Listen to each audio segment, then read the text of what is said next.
You know, we tend to think debt starts with some huge formal moment, right? Like signing a massive loan for a house. But the truth? It's usually something way, way smaller. Today, we're going to dive into the 7 biggest debt traps that quietly, almost secretly, build a cage around your future. And it all starts with a choice that feels, well, completely harmless. That's the thing, isn't it? The real start of a debt problem isn't this loud alarm bell. It's a whisper. It's a choice that's so small you don't even really think about it. It might just be, A simple swipe. Or maybe just a click when you're browsing online. or, that super easy monthly payment plan that seems totally fine at the moment. And that's how it begins. Slowly, almost politely, each one of those little actions starts to build, well, an invisible cage around your future income. It doesn't slam shut all at once. It's built quietly, piece by piece. And here's the really uncomfortable truth. These traps, they almost never work alone. Most of us, and I mean most of us, fall into more than one at the same time, and that's when things get tricky. So let's break them down. We're going to count down the 7 biggest ones, starting with the ones you see every day. All right, first up are what I call the convenience traps. And these are so sneaky because they don't feel like traps at all. In fact, they feel helpful, like they're making your life easier. Kicking us off at number 7 is buy now, pay later.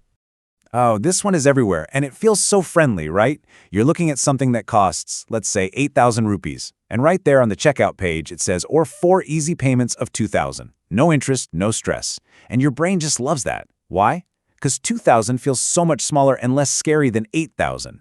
But here's the trap. One of those small payments, totally fine, no big deal. But then you do it for some new shoes, then for some headphones, then for a piece of furniture. And suddenly, as you can see here, all those tiny payments add up to one massive monthly bill. The cost didn't disappear, you just scattered it across the calendar, making it harder to see the real total. All right, moving on to number 6. This one's an oldie but a goodie, or a baddie, I guess. The credit card minimum payment trap.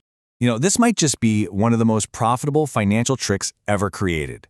And it all hinges on that one tiny little number on your statement, minimum due. See, paying it feels responsible, doesn't it? It feels like you're on top of things.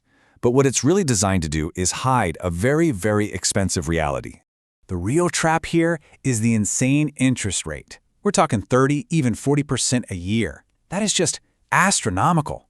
So that 50,000 rupee purchase you made, it doesn't just hang around. It actually starts to grow. If you only ever pay the minimum, you could easily end up paying 80,000 or even more for that exact same item. Think about that. You didn't buy anything else. Your time just got really, really expensive.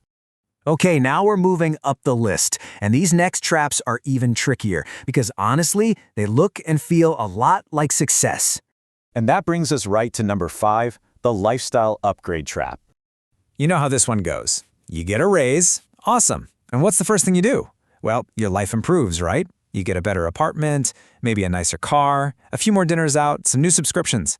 But here's the problem. Your fixed costs, the bills you have to pay, they creep up right alongside your new income. And before you know it, almost all your money is already spoken for before you even get your paycheck, leaving you with zero wiggle room. And speaking of nicer things, that leads us perfectly into trap number 4, the car loan illusion. A new car feels so good, doesn't it? It feels like you're making progress, like you've really achieved something. But what's so powerful here is the massive gap between that feeling and the cold, hard math. A car is a shrinking asset. I mean, it literally loses value the second you drive it off the lot. But that loan? Oh, that loan sticks around for years. And pretty soon, you can find yourself in a bizarre situation where you actually owe more on the car than the car itself is even worth. Okay, let's take a breath because now we are entering much more dangerous territory. The stakes for these next 2 traps are way higher, and the consequences can last for a very, very long time. Coming in at number 3 is something that can be really tough. Education loans without a clear return on investment.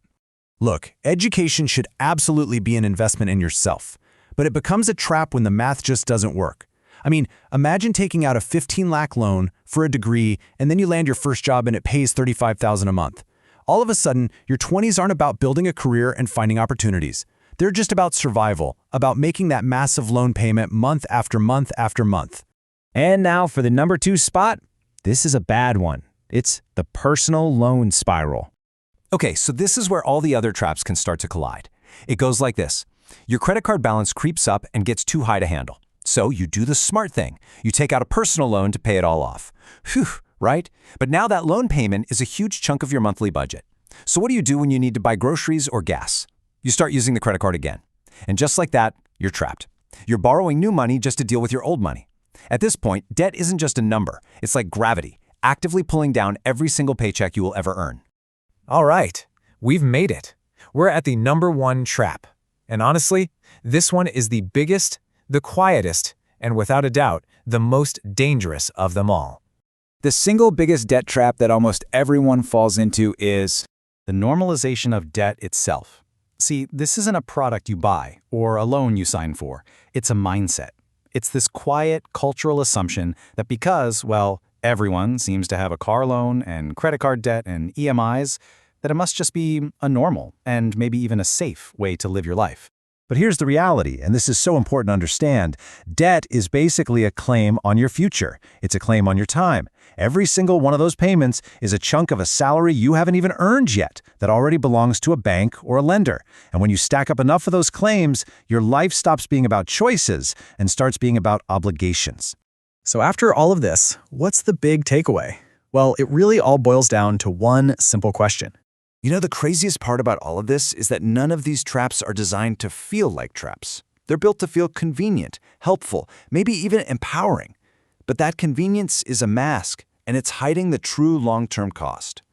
So, the real question for you to think about isn't, is debt good or bad? It's way more personal than that. It's this: at what point does borrowing stop being a useful tool that you control and start becoming the quiet master that controls you?